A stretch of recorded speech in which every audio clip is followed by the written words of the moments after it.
السلام عليكم ورحمة الله تعالى وبركاته. الحمد لله. அன்புக்கும் கண்ணியத்திற்கும் உரிய அல்லாஹ்வின் நல்லடியார்களே, அருமை சகோதரர்களே, அல்லாஹ்வுடைய அளப்பெரும் கருணையினால் நாள்தோறும் சில நல்ல விஷயங்களை அறிந்து வருகின்றோம். அந்த அடிப்படையிலே இமாம் ஷாஃபி ரஹ்மத்துல்லாஹி அலைஹிவரிடத்திலே ஒரு தடவை மக்கள் கேட்டார்கள்,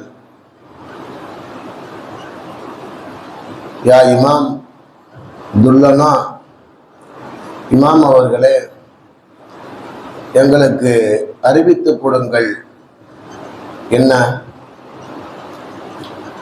அலா வாஜிபின் அவ் ஔஜபின், அவசியமானது எது, மிக அவசியமானது எது என்பதை எங்களுக்கு கற்றுத்தாருங்கள். இது ஒரு கேள்வி. மொத்த 4 கேள்வி. இமாம் ஷாஃபி ரஹ்மத்துல்லாஹி பெரிய ஞானியாக, அறிஞராக திகழ்ந்தவர்கள். அவனுடைய தாயினுடைய துவா, யா அல்லாஹ் என்னுடைய மகனை இந்த பெரிய ஒரு கல்வியினுடைய சூரியனாக இந்த உலகத்துக்கு ஆக்கி என்பதாக அந்த தாய் துவா செய்வாங்க. கல்வி உலகத்தினுடைய சூரியனாக ஆக்குன்னு சொல்லி அந்த தாய் துவா செய்வாங்க. நம்ம ஷாஃபி ரஹ்மத்துல்லாஹி 7 வயசா இருக்கும்போது குர்ஆன்லாம் முடிச்சிருவாங்க. 10 வயசுல என்ன செய்வாங்க, அந்த மக்கமா நகரத்துடைய மதரசாவுல பெரிய அறிஞராக ஆயிடுவாங்க. அதுக்கு பிறகு இவன் அம்மா என்ன செய்வாங்க அப்படின்னா, மதீனாவுக்கு இமாம் மாலிக் ரஹ்மத்துல்லாஹி ஒரு பெரிய அறிஞர் இருப்பாங்க, ஒரு கல்வியை கற்றுக்கொள்ள அனுப்புவாங்க. அப்படி அனுப்புகிற நேரத்தில் ஒரு தாய் துவா செய்வாங்க. இத்தனைக்கு அந்த தாய் விதவை தாய். துவா செய்வாங்க, யாரெல்லாம் என் பிள்ளைய நீ எப்படி கொண்டு வரணும் அப்படின்னா, கல்வி உலகத்தினுடைய கதிரவனாக சூரியனாக நீ கொண்டு வான்னு சொல்லி துவா செய்வாங்க. அந்த தாயினுடைய துவாவுடைய சக்தி பெரிய அறிஞராக அவங்க இருந்தாங்க. இப்போ இவன் ஷாஃபி இடத்துல என்ன செய்யறாங்க, மக்கள் கேட்டாங்க, இமாம் அவர்கள் எங்களுக்கு 4 விஷயங்களுக்கு விளக்க வேணும்.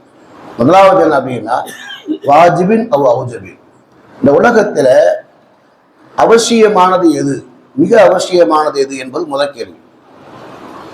2வது கேட்டாங்க, வாஜிபின் அவ் ஆஜபின், இந்த உலகத்துல ஆச்சரியமானது எது, மிக ஆச்சரியமானது எது என்பதாக கேட்டாங்க. 2வது கேள்வி.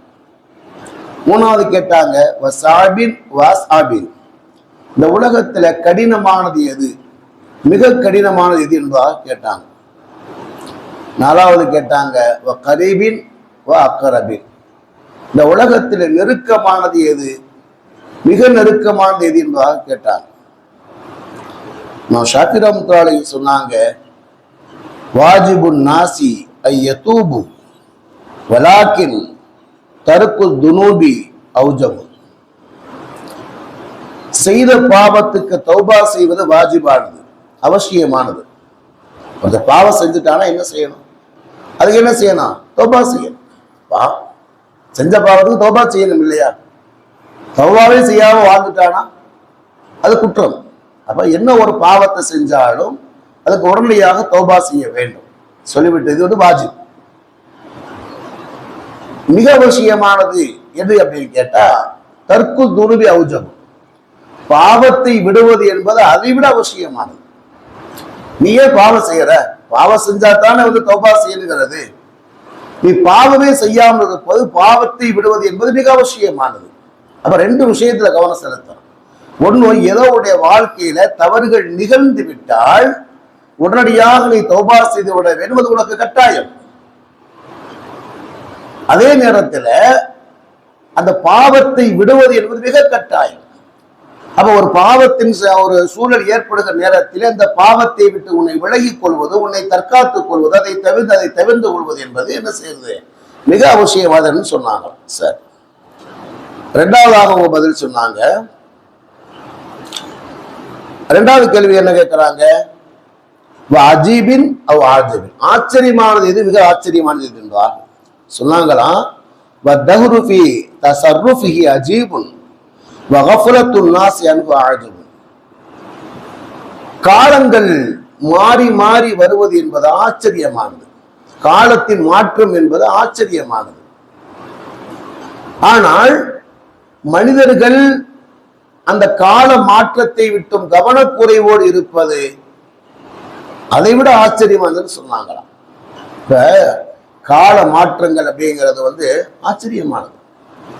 ஏன்னா அந்த உலகத்தில் நம்ம பார்த்தோம்னா எத்தனையோ வகையான மாற்றங்கள், எப்படியோ மாற்றங்கள் ஏற்படுகிறது. நம்முடைய வாழ்க்கையிலேயே எத்தனையோ மாற்றங்கள் ஏற்படும். நம்ம இந்த அளவுக்கு உயர்ந்த நிலைக்கு வந்திருப்போமா, வருவோமா என்பதாக நாம் கற்பனை செய்திருக்க மாட்டோம். அந்த அளவுக்கு நாம் உயர்ந்த நிலைக்கு நாம் வந்திருக்கின்றோம். இந்த அளவுக்கு நாம் என்ன செய்வோம், இழந்து விடுவோம், இழந்திருப்போமா, இந்த அளவுக்கு நாம் இதை இழந்து தவிப்போமா என்பது நாமும் கற்பனை செய்திருக்க மாட்டோம்.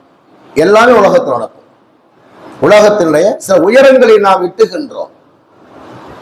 நம்ம போய் வெளிநாட்டுல வாழ்ந்ததை விட இன்னைக்கு நல்லா இருக்கும், அல்ஹம்துலில்லாஹ். இந்த வாழ்க்கை சில நேரத்தில் ஆச்சரியப்படுகின்றோம். சில நேரங்களிலே நாம் இதை இழந்து தவிப்போமா என்பது கூட நாம் கற்பனை செய்திருக்க மாட்டோம். அது ஏற்படும். உலகத்தில் எப்படி இருக்கிறது. சமீபத்தில் சில நேரங்களில் சில விஷயங்களை நான் சொல்வதற்கு கூட தயங்குவது உண்டு. ஏன்னா அந்த பயான் எல்லாரும் கேட்கிறாங்க. அவர்கள் அஜத்துல போய் செய்தியை சொன்னா அஜத்தை உடச்சுக்கிறார்கள். சில நேரத்திலே சமீபத்திலே ஒரு குடும்பத்துல கணவன் மனைவியிலே ஒரு செய்தி சொல்றாங்க.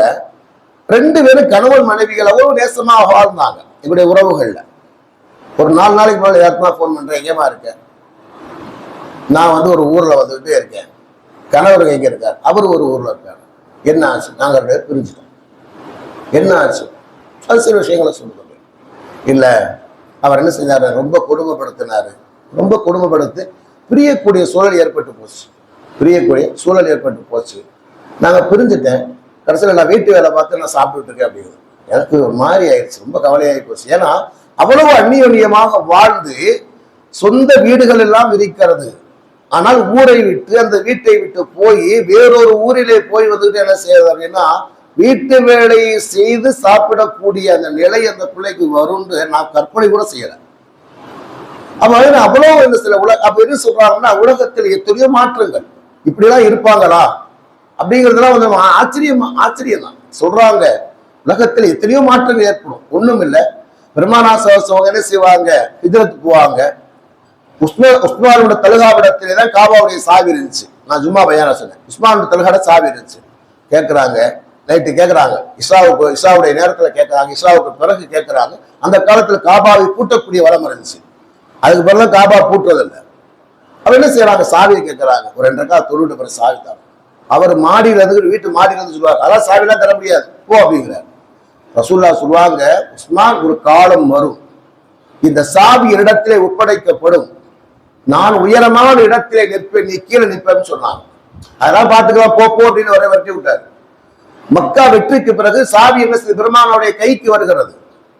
பெருமானாரும் பிலாலும் காபாவுடைய மேல நிற்கிறாங்க. முதல்ல காபாவுடைய மேல தான் பாங்கு சொல்லப்பட்டது. அப்ப என்ன செய்யறாங்க, பிலாலும் பெருமானாரும் நிற்கிறாங்க, பாங்கு சொல்லப்படுகிறது, சாவியை கேட்கிறாங்க, சாவி கொடுக்கப்படுகிறது. ரசூலுல்லாஹ் சொன்னாங்க, அன்று ஒரு நாள் சொன்ன ஞாபகம் இருக்கா, 8 வருஷத்துக்கு முன்னால சொன்ன ஞாபகம் இருக்கா, காபாவுடைய சாவி இடத்திலே வரும், நான் உயரமான இடத்துல நிற்பேன், நீ கீழே நிற்பேன்னு சொன்ன ஞாபகம் இருக்கா, இருக்கு. அப்படி எதுக்கு சொல்றாங்க அப்படின்னா, அப்புறம் என்ன செய்வார், மன்னிப்பு கேட்பார், அந்த சாவியை அவங்க கொடுத்துருவாங்க. ஏன்னு சொன்னால் அவர் அந்த பொறுப்பை சரியாக நிறைவேற்றுகிற காரணத்துல அல்லாவே சொல்லுவான், அதை நீங்க கொடுத்துருங்க, அதை வாங்குவது அநியாயம், அல்லாஹ் சொல்லுவாங்க. சார் எதுக்கு சொல்றேன் அப்படின்னா, இமாம் ஷாஃபி கூறுகிறார்கள், என்ன சொல்றாங்க அப்படின்னா,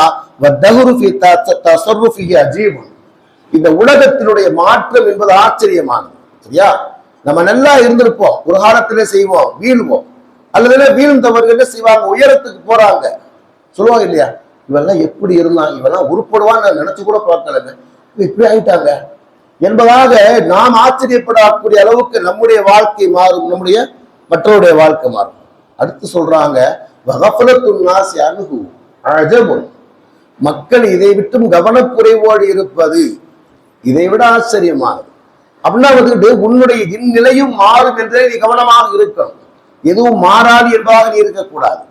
ஒரு அரசன் வந்து சின்ன ஒரு ஞானியிடத்தை கேட்டான், அந்த எனக்கு நீங்கள் ஒரு வார்த்தை நீங்கள் எழுதி தாருங்கள், அந்த வார்த்தை எப்படி இருக்கணும் அப்படின்னா, என்னுடைய கவலை நேரத்தில் அதை நான் பார்க்கிற நேரத்தில் எனக்கு மகிழ்ச்சி ஏற்பட வேண்டும், எனக்கு வெற்றிகள் ஏற்படுகிற நேரத்திலே அதை நினைத்து நான் ஆணவப்படாமல் பணிவு ஏற்பட வேண்டும். அது மாதிரி ஒரு வார்த்தையை சொல்லுங்க என்பதாக அந்த வார்த்தையை அவர் எழுதி கொடுத்தார். என்ன அப்படின்னு கேட்டா, இந்நிலையும் மாறும் என்ற ஒற்றை வார்த்தையை எழுதி கொடுத்தார்.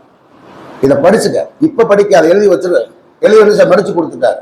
உனக்கு கவலை வந்தா இதை படிச்சுப்பாரு, முத வாழ்க்கையில கவலை வந்தா இதை படிச்சுப்பாரு, சந்தோஷம் வந்தா படிச்சுப்பாரு. அவன் என்ன செய்வான், அவனுடைய வாழ்க்கையிலே ஒரு கவலை வருகிற நேரத்தை பார்த்தார், இந்நிலையும் மாறும். உள்ளதான் உலகத்துல எந்த கவலையா இருந்தாலும் கூட காலங்கள் சில மாறி போயிடும். சரி, அதே மாதிரி பாத்தீங்கன்னா ஒரு மனிதனுடைய வாழ்க்கையை வெற்றி வருகிறது, பெருமைப்பட ஆணவப்பட தேவையில்லை என்று சொன்னா இந்நிலையும் மாறும். என்ன சொல்றாங்க, மக்கள் வந்துகிட்டு இந்த கால மாற்றத்தை விட்டு கவனக்குறைவோடு இருப்பது என்பது அதை விட ஆச்சரியமாகும். சரி, மூணாவது நேரம் ஆயிடுச்சு. வஸ்தபுர் இந்தல் மசாயிபு சாபுன் வலாக்கின ஃபவாத்து சவாபி அஸ்ஹாபுன். கஷ்டங்களிலே பொறுமையை கடைபிடிப்பது கடினமானது. பொறுமையை கடைபிடி கஷ்டம். ஏன்னா சொல்லுவாங்க இல்லையா, டேய் அந்த கஷ்டம் யாராவது பொறுமையா இருக்க சொல்றாங்க, ஏங்க எனக்கு உங்களுக்கு வந்தா தாங்க தெரியும் அப்படின்னு சொல்லுவாங்க. வாழ்க்கையில பொறுமையை கடைபிடிக்கிறது ரொம்ப கஷ்டம் தான். பெருமாள் ஆசிரியர் செய்வாங்க, ஒரு கபருக்கு பக்கத்துல ஒரு பெண்மணி வந்துட்டு குழந்தை அழுதுச்சுக்கிறக்கான அழுதுகிட்டு உட்காந்துருப்பாங்க. ரசூல்லா சொல்லுவாங்க அப்படின்னா பொறுமையா இருமா என்பதாக. அந்த அம்மா சொல்லும், எனக்கு வந்த கஷ்டம் உங்களுக்கு வந்தா தான் தெரியும் டக்குன்னு சொல்லிடும். அந்த யாருன்னே தெரியாம சொல்லிப்போம். அப்பதான் பக்கத்துல ஒரு சாஹிபி சொல்லுவாரு, நீ யார்ட்டுக்கு பேசுற தெரியுமா, பெருமாள் ஆசிரியத்தை பேசுகிறா என்பதாக செய்வார். அந்த உடனே சாஹிபி சொல்லுவா, ரசூல்லா வீட்டுக்கு போயிடுவாங்க. அப்ப ரசூல்லா மன்னிப்பு கேட்க என்ன சொல்லுவாங்க, பொதுவா அதாவது சோதனையில பொறுமையை கடைபிடிக்கிறது கஷ்டமானது. ஆனா வழக்கின் ஃபவாத்து சவா, அதனால ஏற்படக்கூடிய நன்மையை இழந்து விடுவது என்று அதை விட கஷ்டமானது. ஏன்னா பொறுமையாக என்ன ஏற்படும், இன்னமா யோஃபஸ்ஸாபின் அஜ்ரு கைரிஹிசாப். அப்ப பொறுமையாளர்களுக்கு அல்லாஹு தஆலா கணக்கின்றி கூடிய கொடுப்பதா அல்லாஹு தஆலா கொடுக்கிறாங்க. அப்ப அந்த நேரத்துல துன்பத்தின் நேரத்தில் வந்துகிட்டு நம்ம என்ன செய்ய, பொறுமை இல்லாம இருந்த அந்த நன்மையை நாம் தவற விடுவது என்பது அதை விட கடினமானதுன்னு சொல்லுவாங்க. நாலாவது சொல்லுவாங்க, குல்லுமா துர்ஜா கரீபுன். உலகத்தில் நீ எதையெல்லாம் விரும்புகின்றாயோ அதெல்லாம் நெருக்கமானது, அதையெல்லாம் அடைவதற்கான சாத்தியங்கள் இருக்கின்றது. ஆனால் வல் மௌத்து மின் தூணி தாக்க அக்கரபு, இருந்தாலும் அதை விட மௌத்து என்பது அதை விட நெருக்கமானது என்பதாக சொன்னார். அப்ப உலகத்தில் நீ ஒன்று செய்ய ஒன்று அடையணும் நீ ஆசைப்படுற அப்படின்னா அதை அடைந்து கொள்ளலாம், அதுக்கு நெருக்கமானதுதான், சரியா? ஆனா அதை விட நீ நினைத்துக்கொள், அதை அடைவதற்கு முன்னால் உனக்கு மௌத்து வந்தால் அதை நீ அடைந்து கொள்வதற்கு நீ தயாராக இருப்பதாக சொல்றாங்க. அதனால நம்முடைய வாழ்க்கையில இந்த 4 விஷயங்களை நாம் நினைவிலே வைத்து கடைபிடிக்க வேண்டும் என்பதான் இந்த நேரத்தில் உங்களுக்கு சொல்லக்கூடிய அறிவுரையாக இருக்கிறது. இதை கேட்டவனை கடைபிடிக்கலாம். அல்ஹம்துலில்லாஹி ரப்பில் ஆலமீன். சுப்ஹானல்லாஹி வ பிஹம்திஹி அஷ்ஹது அல்லா இலாஹா இல்லா அன்த அஸ்தக்ஃபிருக வ அத்தூபு இலைக். சுப்ஹான ரப்பிக ரப்பில் இஸ்ஸத்தி அம்மா யசிஃபூன் வ ஸலாமுன் அலல் முர்ஸலீன் வல்ஹம்துலில்லாஹி ரப்பில் ஆலமீன்.